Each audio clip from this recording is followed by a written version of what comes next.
हादसे की इन्वेस्टिगेशन की बात हो रही है। पाकिस्तान में जो पहले इन्वेस्टिगेशन हुई हैं उस पर सवाल उठता रहा है कि रिपोर्ट्स नहीं आती, एयर ब्लू के हादसे के अलावा रिपोर्ट्स मंजर आम पर नहीं लाई जाती और ये कहा जाता है कि कवर अप्स किए जाते हैं, कोताहियाँ छुपाई जाती हैं। इस पर बात करेंगे। हमारे साथ नसीम अहमद साहब मौजूद हैं, आप सदर हैं society of air safety investigators Pakistan के। नसीम अहमद साहब, आपका बहुत शुक्रिया। इसके अलावा जो पायलट्स की एसोसिएशन है उसके जनरल सेक्रेटरी कैप्टन इमरान नारेजो साहब भी हमारे साथ मौजूद हैं, आपका भी बहुत शुक्रिया। नारेजो साहब, जाहिर है एक अफसोस का दिन है, आपके अपने कोलीग्स के साथ भी ये हुआ, कौम के दूसरे जो शहरी हैं वो भी इस हादसे में मौजूद थे। आपको इस वक्त तक क्या सूरत हाल समझ में आ रही है? आपने जो कुछ देखा है, जो कुछ हकाइक सामने आए हैं?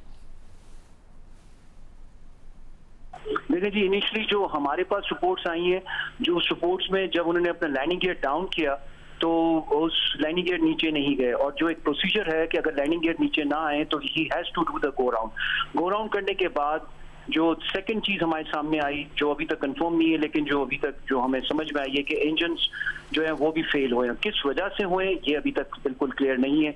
क्या वो ओवर बूस्ट हुए, क्या उस पर कोई परिंदा लगा, या कोई उसका इंटरनल फेलियर हुआ? There are so many things.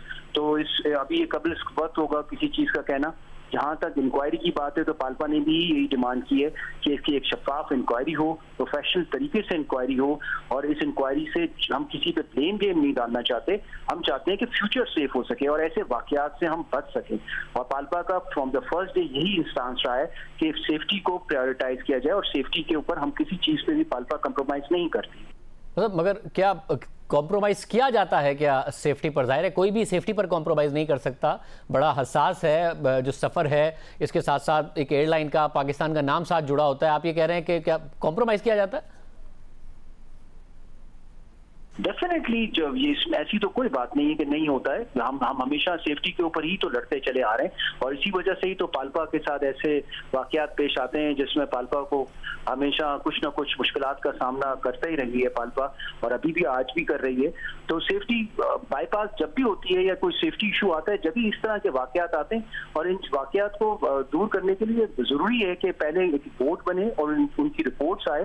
क्योंकि माजी में भी, बल्कि आपके पास में भी हमारे पास जितने भी, अल्लाह ताला माफ करे, जो भी इंसिडेंट एक्सीडेंट्स हुए उनकी रिपोर्ट्स नहीं आई, और उन रिपोर्ट्स में हम किसी को ब्लेम गेम नहीं करना चाहते। मैं किसी को ब्लेम नहीं डालना चाहता। हम तो ये कहते हैं कि इनसे हमें लर्न करना चाहिए, लेसन लर्न करना चाहिए कि हम आगे अपना फ्यूचर कैसे सेव करें। अगर मैं रिपोर्ट्स के हवाले से बात करता हूँ, बट नसीम अहमद साहब, जो पायलट्स हैं, और अब तो मुख्तलिफ प्रोग्राम्स में मैं देख रहा था कि काफ़ी पायलट्स इस बात की हैरानी का इजहार कर रहे हैं कि इतने मल्टीपल फेलियर्स एक साथ होना ये होता नहीं है, कि जहाज़ के दोनों इंजन भी फेल हो गए लैंडिंग करते हुए इतनी कम हाइट पर, और फिर इतने सारे मल्टीपल प्रॉब्लम्स आए कि जहाज़ अचानक ग्लाइड करने लगा और फिर वो नहीं लैंड कर सका। आपको क्या समझ में आ रही है ये सूरत हाल देखकर? Shahid, thank you very much for calling me again. आज के हादसे पे बहुत अफसोस का इजहार करता हूँ society of air safety investigator Pakistan की तरफ से। हादसा क्यों हुआ, कैसे हुआ, पायलट को क्या महसूस हुआ, टेक्निकल रीजंस क्या हो सकते हैं, इन पे काफ़ी बहस हो चुकी है और आपकी माशाल्लाह अंडरस्टैंडिंग भी बहुत बेहतर है। मैं दो अहम बातें करूँगा ताकि जिससे ये जो एक मुसलसल, जैसे नारेजो साहब ने कहा है कि सेफ्टी कंप्रोमाइज़ होती है, इतने जो एक्सीडेंट पाकिस्तान में हुए मेजर एक्सीडेंट्स, ये तो नतीजा ही सेफ्टी कंप्रोमाइज का है। सारा मसला ये है, जो कि एक चैलेंज है तहरीक इस्तिक़लाल की हुकूमत के लिए, कि जो हम इन्वेस्टिगेशन करते चले आए हैं पिछले 10-15 साल से, उनका नतीजा क्या नहीं। सिविल एविएशन अथॉरिटी को जिस तरीके से सेंट्रल गवर्नमेंट हैंडल करती है, और जिस तरीके से सेफ्टी इन्वेस्टिगेशन बोर्ड जो कि सिविल एविएशन अथॉरिटी में होता था, उस वक्त वो काफ़ी बेहतर था। अब उसको एक्सीडेंट इन्वेस्टिगेशन बोर्ड बना के, आज़ाद इदारा बना के रावलपिंडी में बिठाया गया है। वो पहले से भी जीरो हो गया, यानी उसके पास ना तजर्बा है, ना क्वालिफिकेशन है, ना ये वो जहाज़ जो PIA के पायलट्स चलाते हैं, ना वो कभी इन जहाज़ों को उन्होंने उड़ाया है, ना वहाँ कभी पूरा हमला होता है। तो एक मोटी बात तो ये कि इन्वेस्टिगेशन की कैपेसिटी पाकिस्तान में नहीं है, ये नोट कर रहे हैं।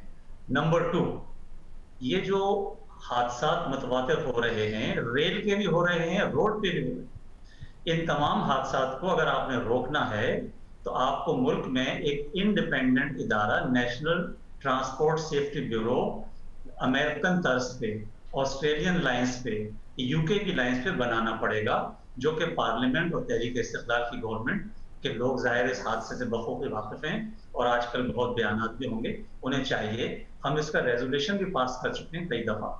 मुल्क में जो NGOs हैं, रॉयल एनिमल सोसाइटी, मेरी सोसाइटी, पेल्पा भी एक NGO ही है एक तरफ से, ऐसी बॉडीज को काम करने दिया जाए।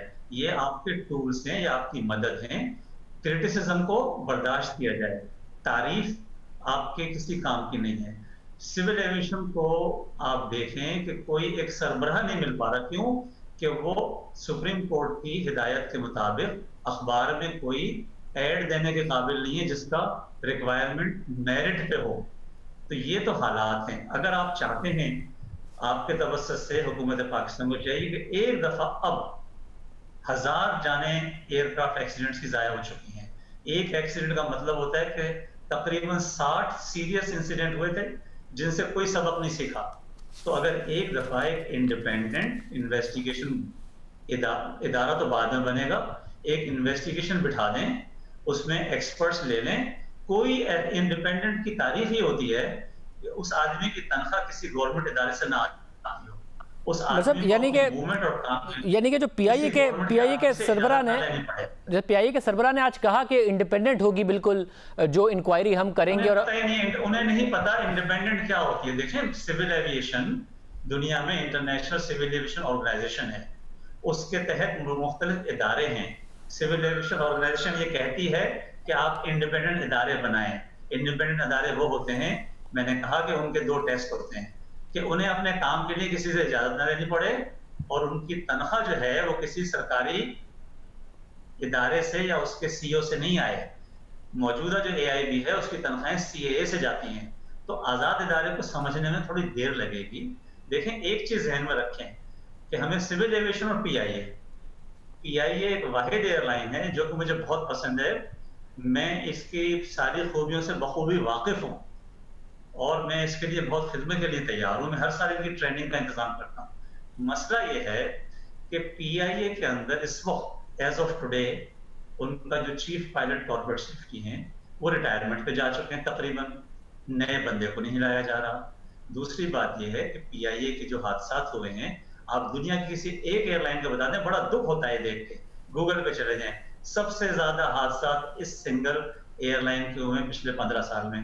अब आप आ जाएं एक स्टेट यानी मुल्क की तरफ, पाकिस्तान। पिछले 20 साल में हादसा की तादाद सबसे ज्यादा पाकिस्तान की है। वजह, स्टेट सेफ्टी प्रोग्राम एक प्रोग्राम होता है, एक गाइडलाइंस होती हैं, एक रूल्स रेगुलेशंस होते हैं जो एयर ब्लू के लिए भी होते हैं, PIA के लिए भी होते हैं, सबके लिए होते हैं। बोइंग को भी फराहम किए जाते हैं दुनिया के लिए। पाकिस्तान अभी तक स्टेट सेफ्टी प्रोग्राम नहीं बना सका, 70 साल हो गए हैं। वैसे ये कब बनाएंगे? इन्होंने अखबार में ऐड दिया था कि जी हमारा ऑडिट होगा इंटरनेशनल, इसलिए तैयार किया जाए।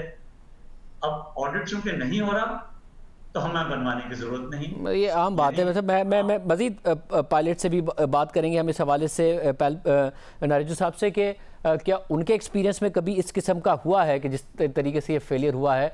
और हमारे साथ तारिक अबुल हसन साहब भी मौजूद हैं एक ब्रेक के बाद।